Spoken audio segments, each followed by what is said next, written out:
আর শনিবার তাও সকাল 7টা থেকে 12টার মধ্যে 700 টাকার মতো ইনকাম হয়ে গেল। সকাল শুরু হয়েছিল 100 টাকার একটা বালিগঞ্জ বোসপুকুরের ভাড়া থেকে। তো 2 কিলোমিটার পিক আপ ছিল এটা। যাই হোক, দূরে দূরে পিক আপ যেতে আমার একদম পছন্দ করে না, কারণ আমার মনে হয় এটা ওয়ার্থলেস। কাকুটাকে ড্রপ করে ওখান থেকে 110 টাকার একটা লেক টাউনের ভাড়া পাই। টোটাল 12 কিলোমিটারের ভাড়া ছিল এটা। 8:30 নাগাদ এটাকে ড্রপ করি, 110 টাকা হয়েছিল, 120 টাকা দেয়।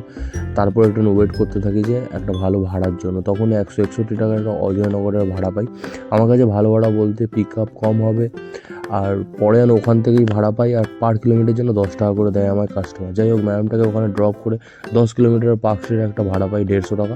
এই ম্যাডামটাকেও ড্রপ করে তেমন একটা ভাড়া পেয়ে উঠছিলাম না, তাই 50 টাকা ছোট্ট একটা ভাড়া ধরে যাই বালিগঞ্জ সার্কুলার রোড। আর ওখান থেকেও ফের 50 টাকার একটা ছোট্ট ভাড়া নিয়ে যাই আলিপুর লালবাতি।